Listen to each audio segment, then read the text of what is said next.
If this video suddenly disappears, you'll know they found me. I'm saying that up front because everything I'm about to tell you has already got me flagged once.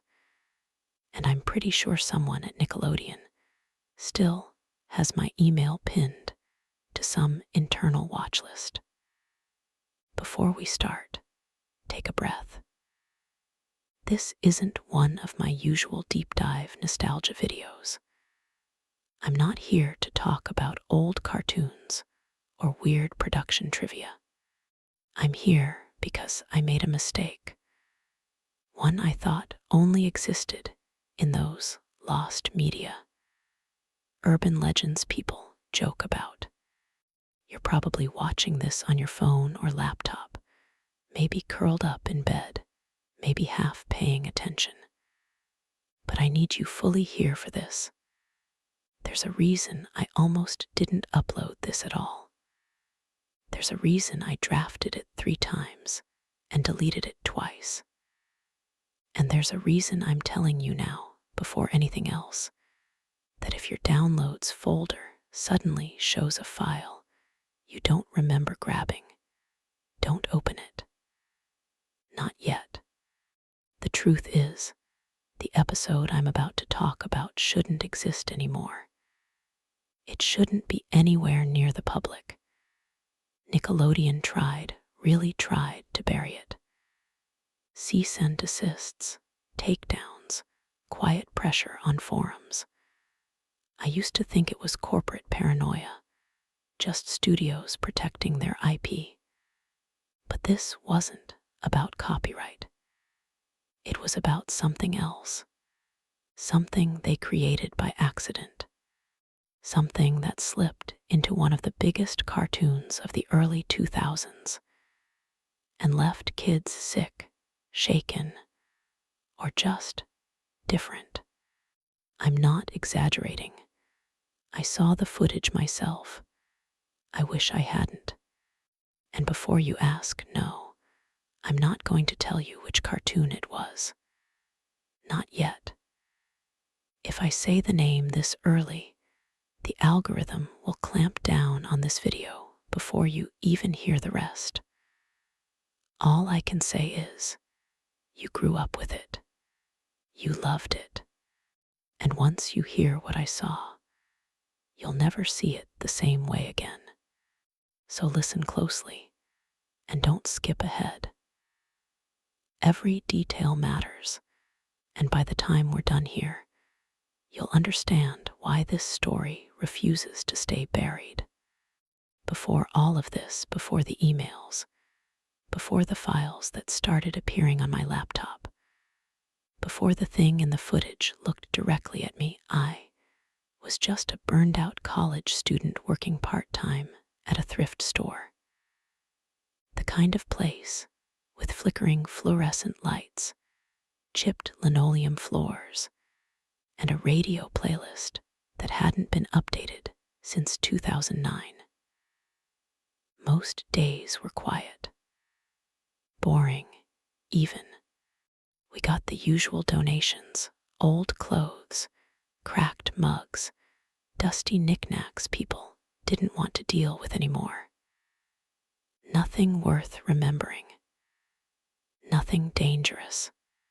But one afternoon, near closing, a woman walked in carrying a cardboard box clutched tight against her chest. She wasn't old, but she moved like every step hurt.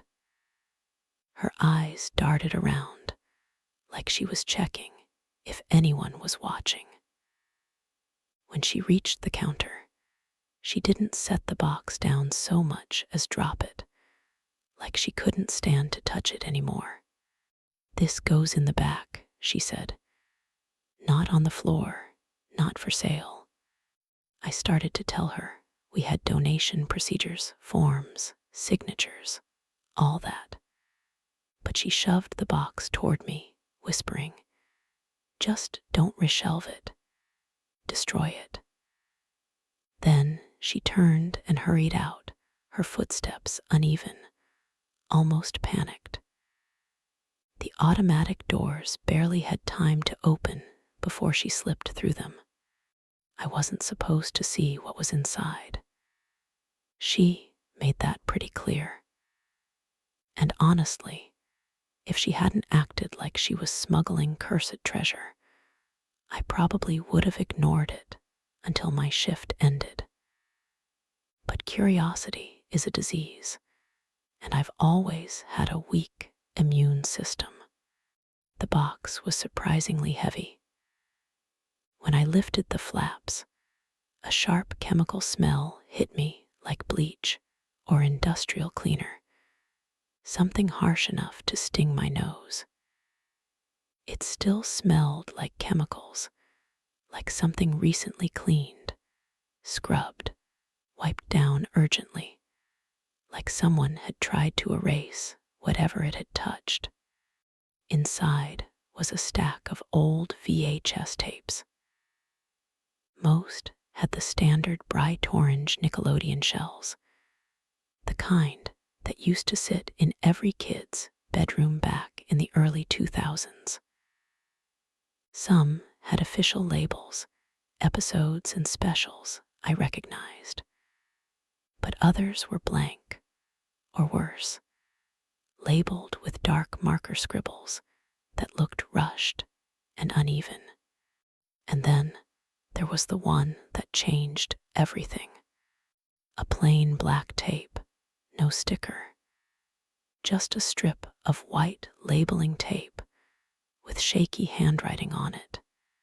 Episode 38, Final Cut. Do not air. I actually laughed. Out loud. Because it looked like the kind of thing you'd see in a creepypasta forum, thread written by a 12-year-old trying to scare people. It had all the cliches, ominous wording, capital letters, a number that didn't exist in the show's broadcast order. Bootleg, I thought. Some fan-made edit. Maybe something someone burned onto tape back when people still had camcorders. But when I turned it over, the handwriting struck me. It wasn't childish. It wasn't shaky from age.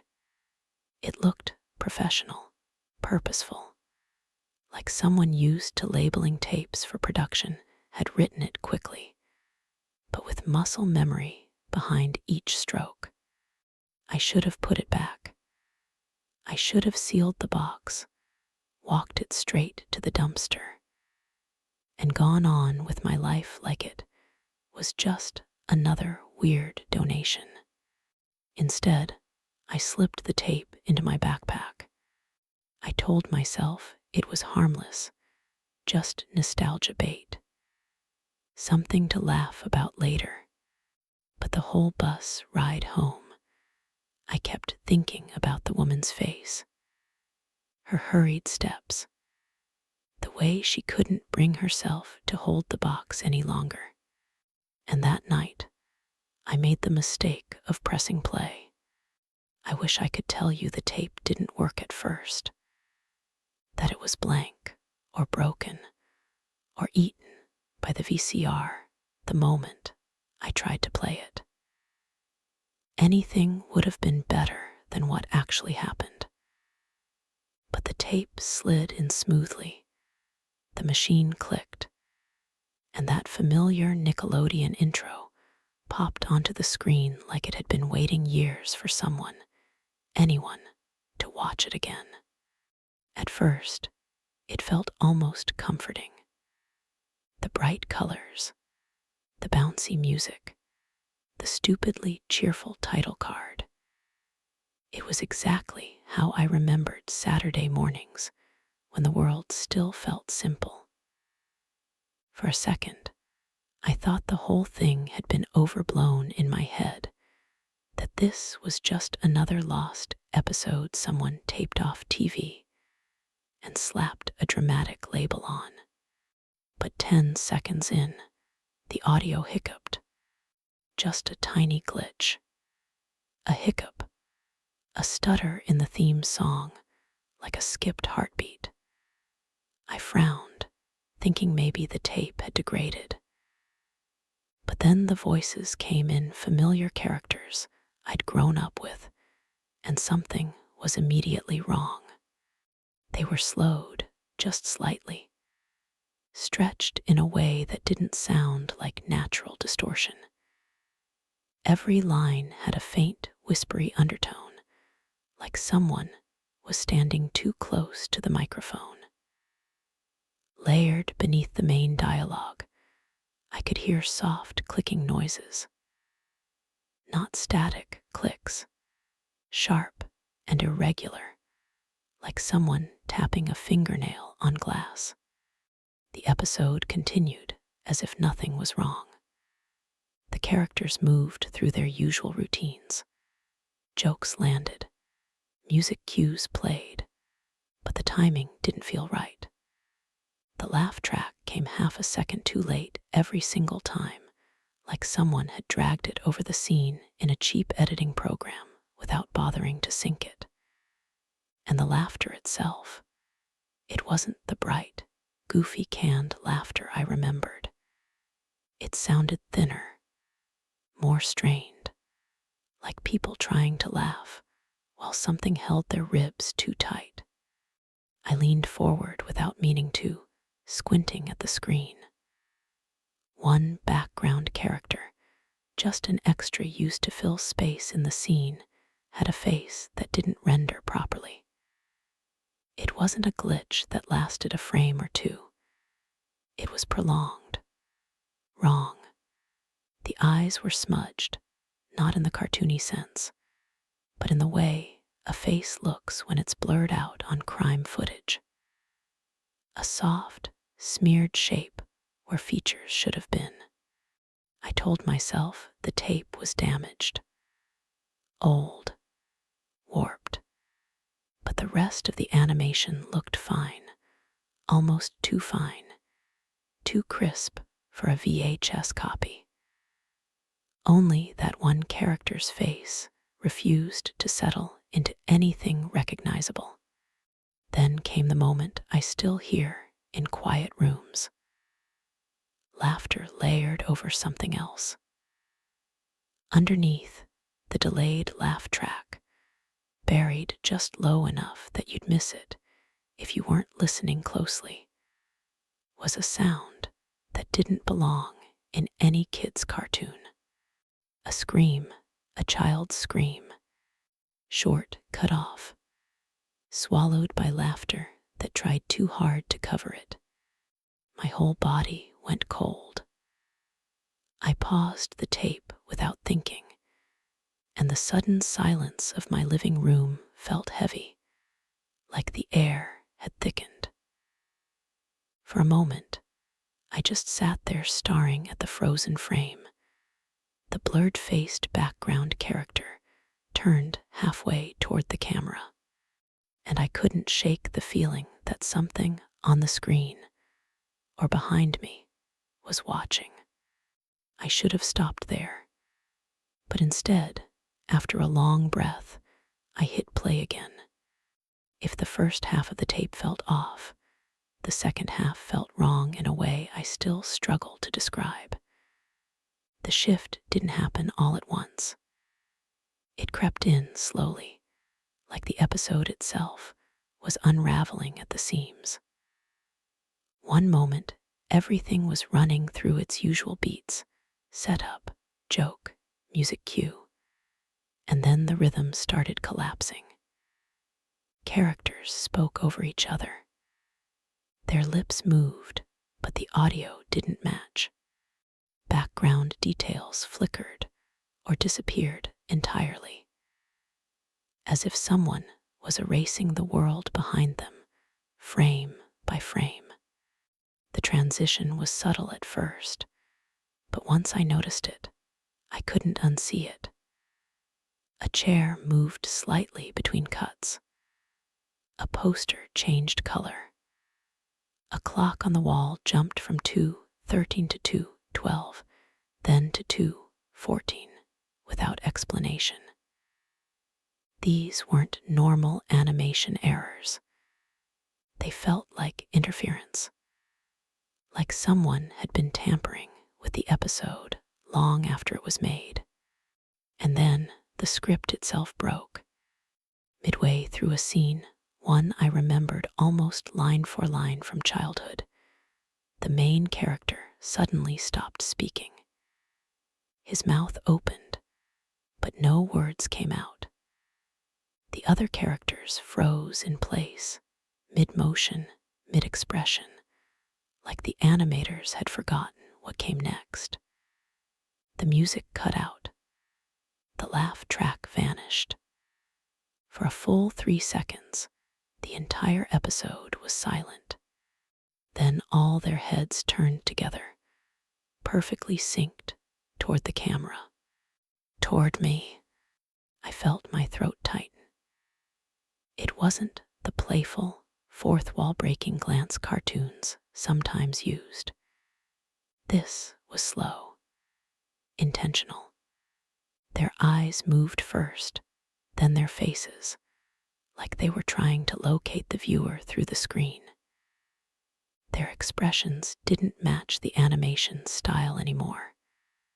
Something about the proportions looked off, too detailed, too shaded, like someone had drawn over the original cells with a trembling hand.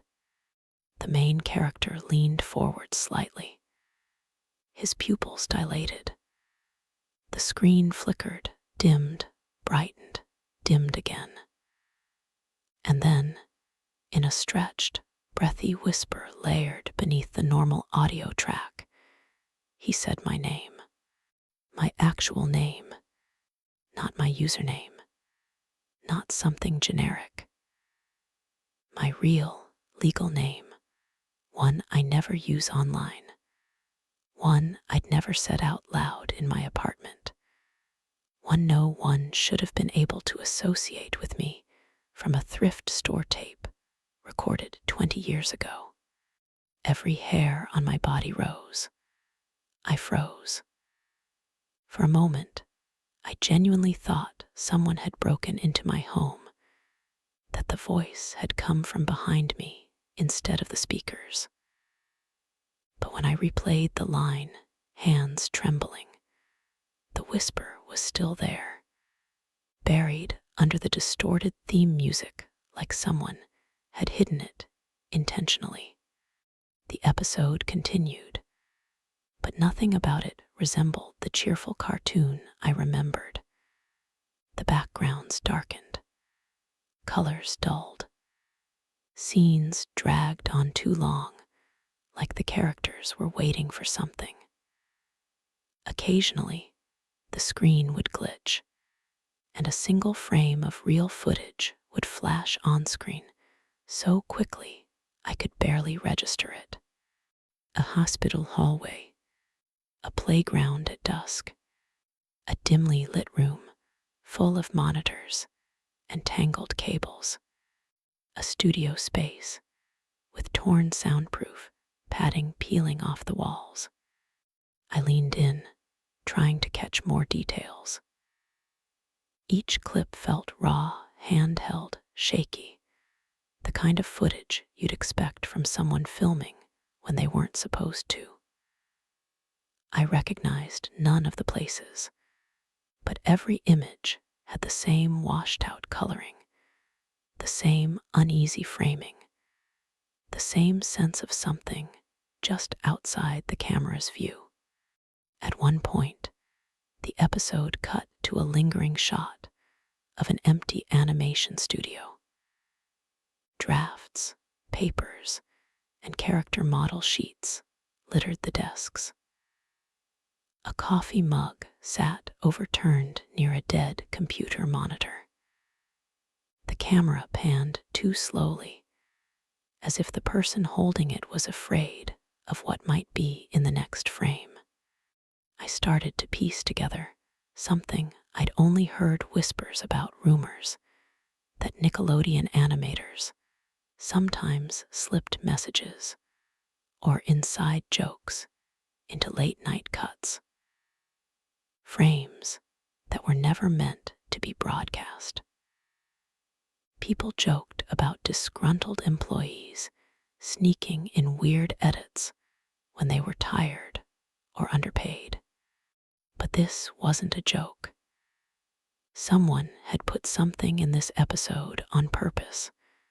Not an Easter egg, not a prank, a message, a warning, or something worse.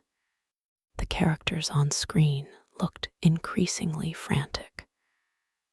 Their movements jittered, as if the animation was fighting itself. In one scene, the main character tried speaking again, but his jaw snapped at an unnatural angle, stretching wide before the audio caught up. His voice crackled, distorted, layered with whispers, some familiar, some not. He said my name again. Only this time, he added, "We see you." I couldn't breathe. My instinct screamed at me to turn everything off, to get the tape out of the VCR before anything else happened. So I did. I yanked the VHS out, heart hammering, the machine still clicking, as if trying to pull it back in. But the episode didn't stop. When the screen finally went black, I thought it was over.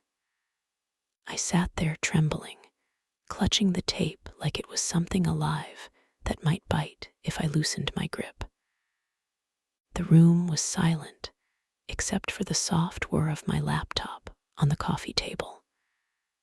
I hadn't touched it. I hadn't even turned it on that night. But when I glanced over, the screen was awake, glowing in the dark like an open eye. A new folder sat in the center of the desktop. No name, just a blank icon. For a moment, I honestly believed my vision was messed up from staring at the TV too long. But when I moved closer, the folder flickered, just slightly, like the pixels were struggling to hold its shape. I opened it without thinking, the way you touch something sharp before you realize you're bleeding. Inside were video and audio files that absolutely had not been there earlier. Episode 38 inside, MP4. Episode 38 return, MP4. Episode 38 they see you, MP4. My stomach twisted.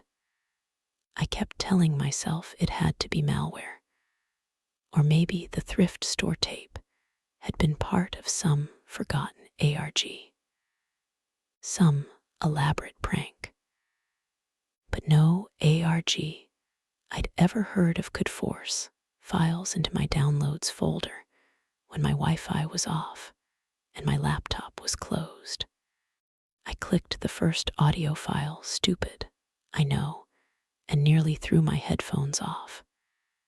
It started with static, then a faint dragging sound, like someone pulling something heavy across a concrete floor. Underneath, barely audible, came a slow series of clicks. Not random, rhythmic, the same tapping I'd heard beneath the episode's dialogue. The second audio file was worse.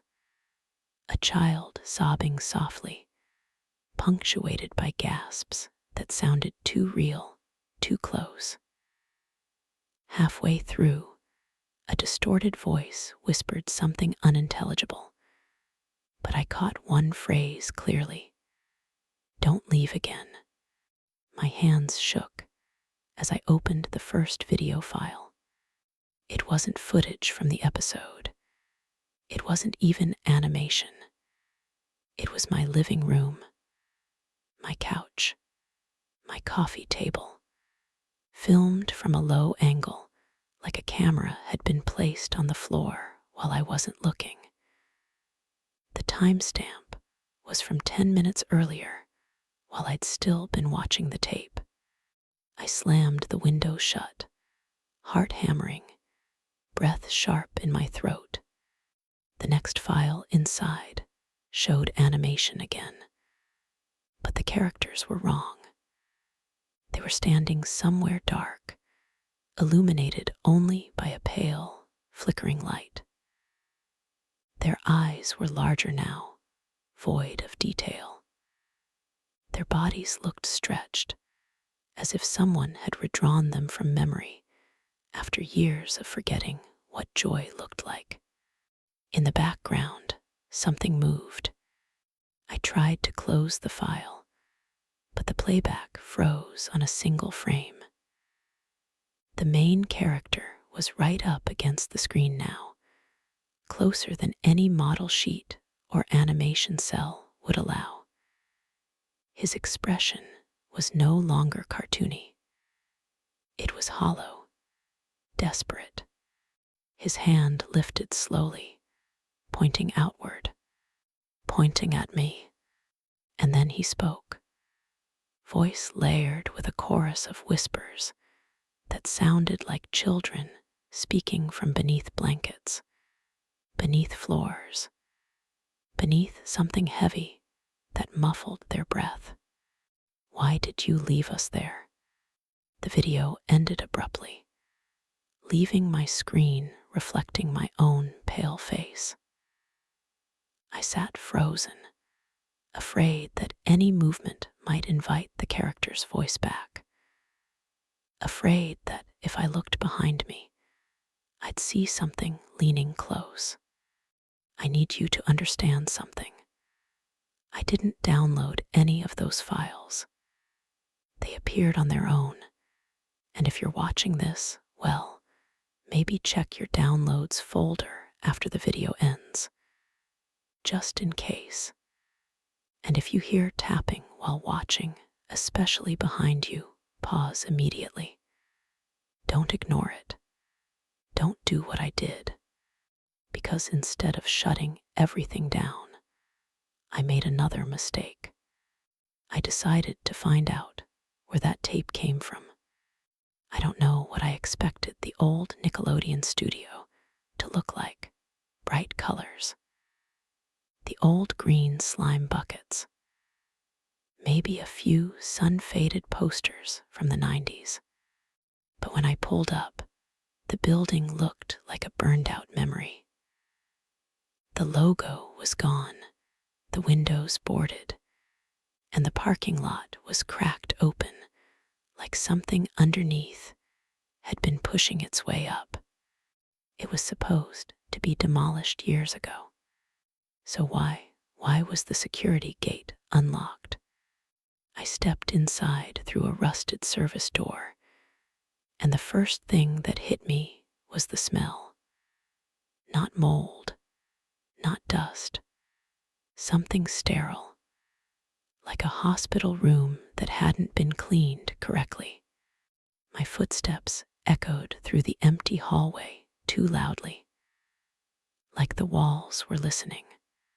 According to the blueprints I found online, the animation wing was on the east side. But when I reached that corridor, I noticed something strange. There were more doors than the floor plans showed. Some were welded shut, some were bricked up, and some were newer. Too new for a building abandoned for over a decade. I wasn't there to explore, I told myself, just to see if someone had left clues about episode 38. But every door I passed felt like it was expecting me to open it. Finally, I found the old editing room E17. The number plate was barely hanging on. Inside, everything had been stripped. The desks, the monitors, even the wiring. Just a hollow space. But when I stepped deeper into the room, something clicked under my shoe. A scrape, a hollow thud. I knelt down. The floor tile was loose, and when I pulled it up, I saw a metal handle embedded in the ground, hidden under the tile, like they never meant anyone to find it. My hands were shaking as I pulled the hatch open. A rush of cold air hit my face. A staircase descended into darkness. I stood there for a long time, trying to convince myself that going down there was a bad idea. But the files on my laptop, the whispers, the tapping, the way the character said my name, every question pushed me one step closer. The deeper I went, the colder it got. And then a light, not a bright one, just a flickering fluorescent bulb at the bottom of the stairs. The hidden room was nothing like the rest of the building. It was maintained.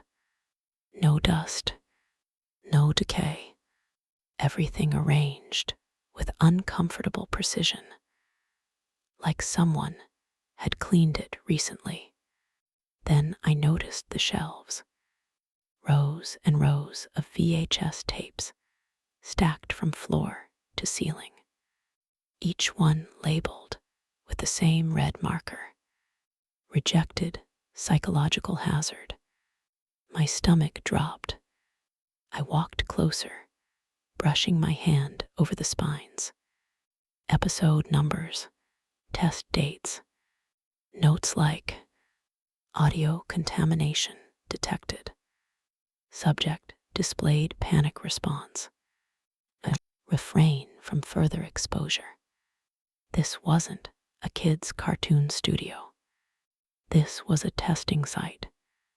And on the opposite wall, Polaroids, hundreds of them, children sitting in front of TVs, some crying, some screaming, some staring blankly at the screen, like something had hollowed them out from the inside. I leaned in closer to one photo, a little boy covering his ears. Behind him, the static on the TV wasn't random, it formed shapes, faces. My throat tightened. I shouldn't be here.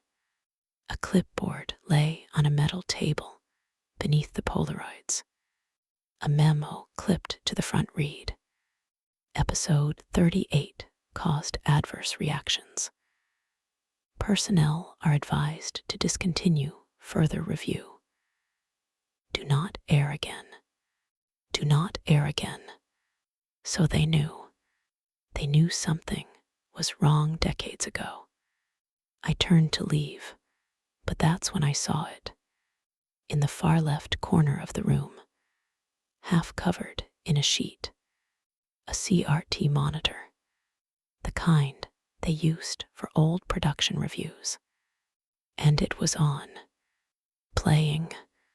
I felt it before I heard it. The faint buzz of the tube screen, the flicker hitting the walls in slow, unnatural pulses. The episode was playing. The same episode, episode 38. And the characters, they weren't moving right. Their eyes were locked forward, unblinking, waiting. I stepped closer involuntarily, like something behind my ribs was pulling me toward the screen. My breath hitched. The main character moved only a glitch, a twitch of the head. But no, it turned.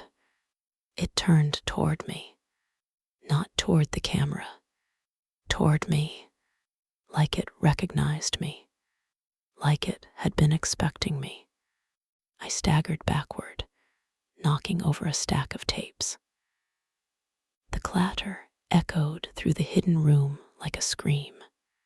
And that's when the monitor flickered. Once, twice, and the character leaned closer to the screen until its face filled the entire frame, whispering, "Why did you come back?" Transition. I didn't answer. I ran, but even after I escaped the studio, the episode didn't stop playing. I thought the episode on the CRT was the same one from my VHS. I was wrong. The moment I stopped running and turned back toward the monitor in that hidden room, I realized something had changed. The colors were muted. The outlines were shaky, like each frame had been redrawn by someone whose hands wouldn't stop trembling. The characters weren't standing in their normal living room set anymore. They were facing away from the camera, backs turned, shoulders rigid, like they'd been caught doing something they weren't supposed to. I should have left. I should have run back up the stairs and never looked back. But the screen made a sound. Not audio. A breath, like something inside the monitor exhaled. The characters turned around slowly, too slowly, as if their neck joints weren't meant to move that way. Their faces looked normal at first, until the skin started to ripple.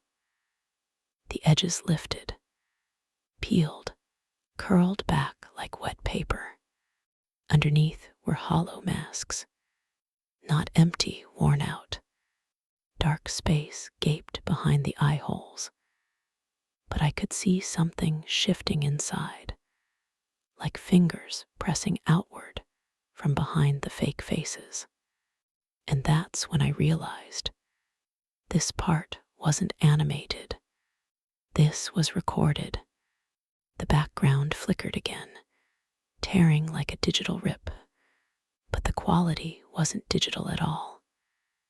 It was grainy, physical, as if someone had taped over the original episode with footage from somewhere else, somewhere real.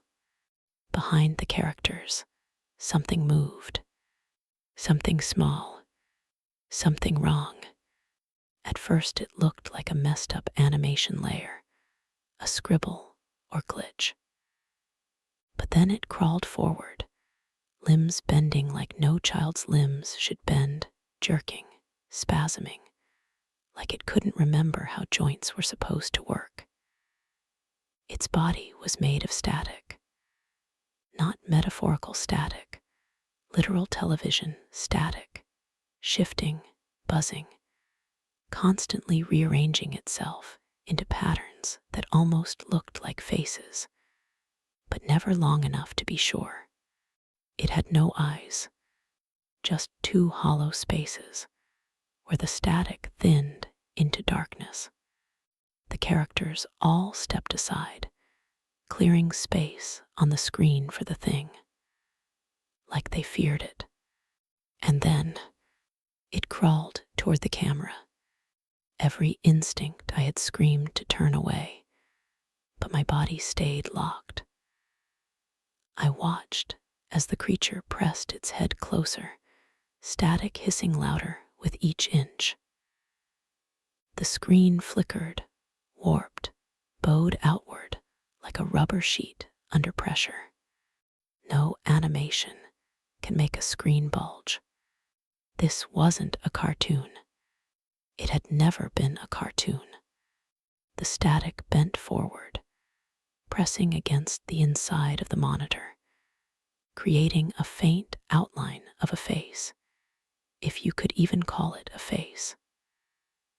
The surface of the glass turned concave, like something behind it was trying to break through. The CRT hummed so loudly, it rattled the metal shelves. My teeth vibrated in my jaw. I remembered something I'd read years ago on a forum, one of those creepy, half-joking lists about cursed tapes. A rule hidden between the jokes. If the picture pushes outward, you must not blink. I didn't know if it was real. I didn't know if it applied here. But the entity was inches from breaking through, and I didn't dare test it. I held my eyes open so hard they watered, stinging, burning.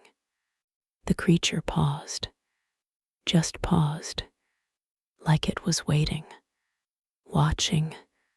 Then its mouth, if it had a mouth, opened. Static poured out, not sound, but images.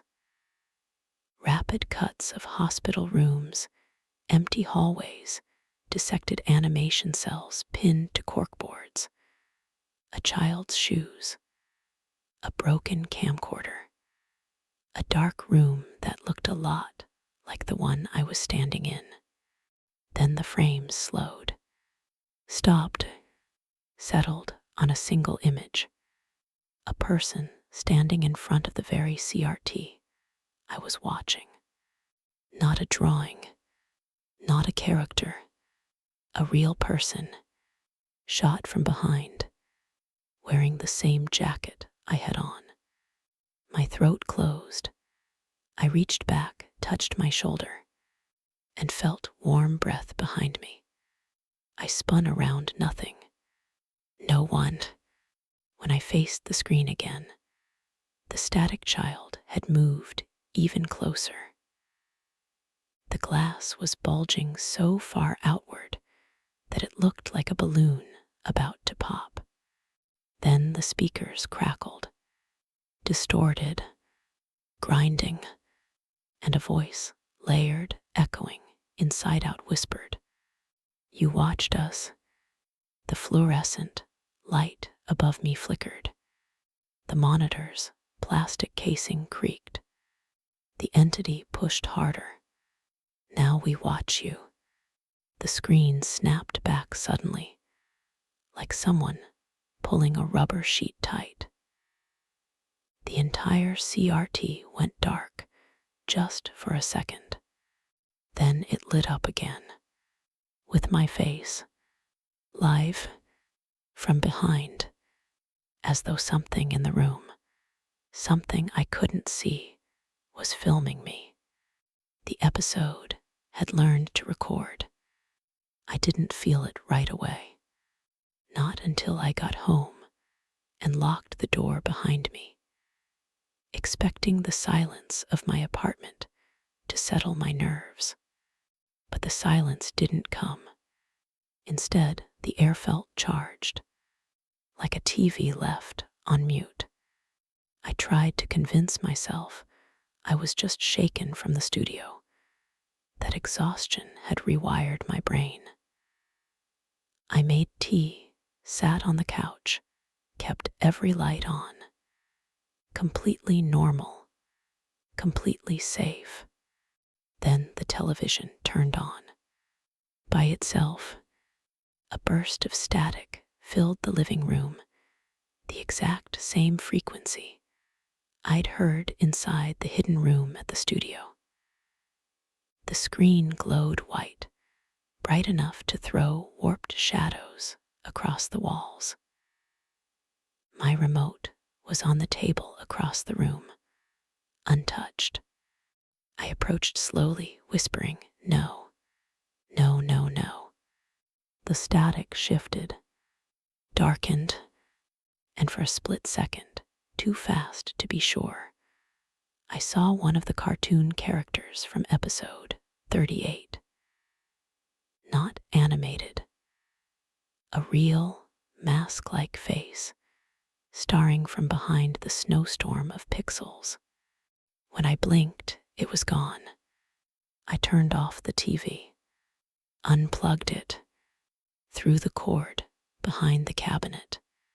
But that night, lying in bed, I heard the theme song. Soft, wrong, like someone humming it through a vent. I tore through the apartment, searching for the source: bathroom, hallway, even inside the kitchen cabinets. Every time I stopped moving, the humming faded. Every time I breathed, it seemed to answer. The next morning, things got worse. I was brushing my teeth when I saw something in the bathroom mirror. Not behind me, in me. My reflection's eyes lingered long after I'd turned my head. The pupils stayed fixed on the center of the mirror, watching, as if something behind the glass wasn't done studying me. I froze, toothbrush in hand. My reflection smiled. I didn't. I staggered backwards so fast I hit the towel rack. When I looked again, everything was normal. Just me. Just tired, terrified, unraveling me. I tried to distract myself. Watched normal TV. Scrolled social media. But every time I passed an unlit screen, my phone, my laptop, the blank black surface of the microwave, I caught glimpses of shapes behind me. Flickers of masks, hollow eyes, a smear of static clinging to the edge of the reflection. And the glitching. God, the glitching.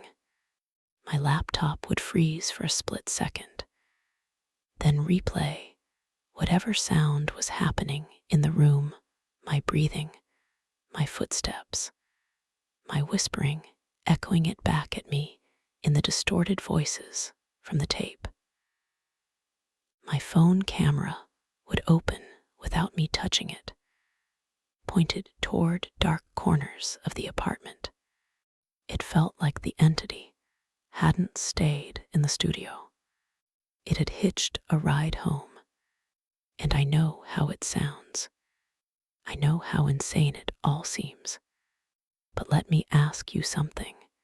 If you're still watching this, have you ever had your TV turn on by itself? Your phone camera open at night? A screen brighten just a little when you walk past? If you have, tell me in the comments. Seriously, I need to know if this is just me, or if whatever episode 38 is hiding is spreading. Because last night, and this part I can't explain, I walked past my living room window and saw my reflection, except it wasn't aligned with me. It stood still while I moved. It leaned closer to the glass, tilted its head like it was listening for something, and then it whispered, fogging the inside of the window, "Play the final cut." I backed away slowly, heart pounding, not daring to turn my back on the glass. When I got to my desk, my laptop was already awake, and sitting on the desktop, new, glowing, waiting, was a file I hadn't downloaded. Episode 38 Final Mauve. I knew I shouldn't click the file. I knew every instinct in my body was screaming to throw the laptop off the balcony, burn the tape, anything. But I couldn't stop myself. It was there, waiting, glowing, whispering. I opened episode 38 Final Mauve. The colors were wrong immediately. Muted, gray, washed out, as if joy had been drained from the world entirely. The cartoons set the bright living room. The cheerful furniture had collapsed. Walls cracked. The floor bent under the weight of something unseen. Shadows stretched and twined in unnatural angles. The world was falling in slow motion, like it had never been meant to exist at all. The characters were trapped. They moved, but only in loops. A hand raised, dropped, raised again. Faces contorted in silent cries, mouths opening but no sound coming. The main character tore at their own limbs, at the edges of the animation itself, trying to escape frames that refused to bend. The background characters reached endlessly toward the horizon, faces pressed against invisible walls, fingers clawing the very air around them. The whispers started immediately, low at first, almost imperceptible under the distorted soundtrack. But if you focused, if you listened closely, they sounded like children begging, adults pleading. Please help. Don't leave. Finish it. And then the entity appeared. Not through the TV this time. Not confined to static. It moved between layers, bending the characters toward itself, like a puppeteer pulling at the strings of the world. Its static-skinned face twisted in the most impossible angles, empty holes for eyes, and it leaned forward, directly into the camera, directly at me. Its voice was low. A whisper stretched thin over the audio. Finish the work, share it, spread it, or remain trapped forever. I felt the pull in my chest. A gnawing pressure like my own body had become part of the animation. Every nerve screamed at me not to comply. Every thought warned me it wasn't meant to exist outside this file. But the characters, the children, the way their hollow eyes pleaded, it was unbearable. The entity's hands clawed at the edges of the screen, stretching the pixels, pushing them outward, begging for release. The loops accelerated. Frames melted into one another. Every smile warped into a scream. Every laugh sounded like a distorted, gasping cry. I could hear static breathing alongside me, a rhythm that wasn't mine, a heartbeat out of sync with reality. A countdown appeared. 10 seconds. I froze. Every fiber of my body tensed. A voice whispered from the footage, from inside the monitor, from somewhere behind my shoulder. Do not pause during the last 10 seconds. It gets worse. I couldn't stop watching. And I could see why. Because in that final stretch, the characters stopped pretending. They looked at the screen directly at me, faces peeling away into hollow masks, limbs stretching past the edges of the frame. The entity reached forward, a hand of static pressing into the fourth wall, almost touching my eyes, almost leaving fingerprints on the lens of reality itself. And then the final frame, a single frozen image. The main character's hollow eyes fixed on me. The screen flickered once, twice, and I felt my mind tugged, pulled toward that warped world. And then I understood. The episode doesn't just exist. It doesn't just move. It replicates by being watched, by being spoken of, by being shared. Every retelling, every download, every comment, every whispered story, the episode spreads. It survives through attention, through curiosity, through fear. I leaned back, my hands shaking over the keyboard. I didn't want to open my downloads folder again. I didn't want to turn on a TV. I didn't want to say anything aloud. But now I understood the truth. The entity was already everywhere it needed to be. Because you're watching this, because someone, somewhere, will follow the trail and watch too. And every word I type now, every detail I reveal, helps it grow, The final cut isn't over. Not for me, not for you, not for anyone who hears this story. Because once episode 38 exists in your mind, it's already moving.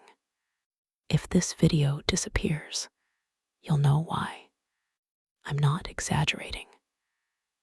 I'm not doing this for views, for drama, for any of that.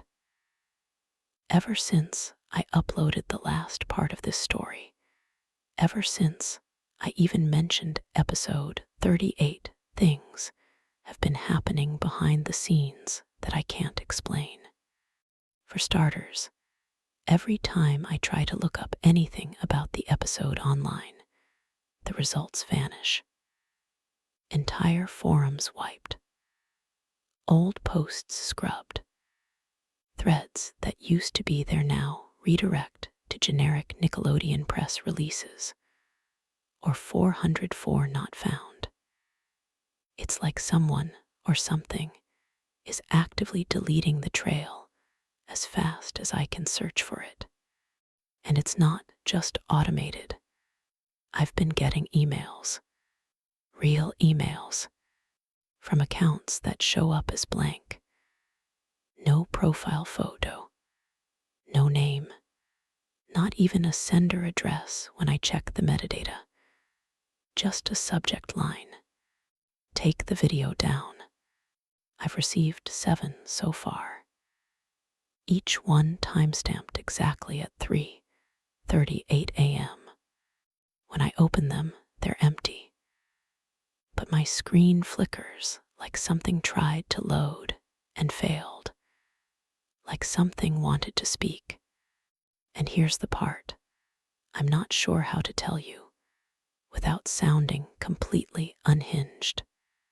A few minutes before I started recording this outro, I checked one of those blank emails again, and a clip played. Only 1 second long. Just a flash. But it was the final frame from episode 38. Those hollow eyes, staring back at me, as if they knew I'd return. So listen carefully. This next part is important. If you hear the Nickelodeon theme tonight, and you'll know it if you do, because it won't sound right. Don't look at the screen. Not your TV, not your phone, not a reflection. That's how it gets closer. And if anything strange happens, if your TV turns on by itself, if a reflection lags, if you hear that humming static from another room, document it below. Seriously. Comment. I need timestamps, details, anything. If this thing is spreading through memory, through attention, through us, then we need to track how far it's getting. Because I can't shake the feeling that the entity isn't just in the tape anymore. It's in the footage, in the audio, in the memory of anyone who even hears about it, including you. And before I end this, before I hit upload, I need to warn you one last time. If this video suddenly goes missing, if the channel vanishes, or the title changes, or the comments lock themselves, you'll know they found me. Hold on. Wait. Do you hear that? That tune. It's coming from the hallway. Slow, distorted. Like someone is humming the theme song through a broken speaker. No, no, no. I'm not alone. Static,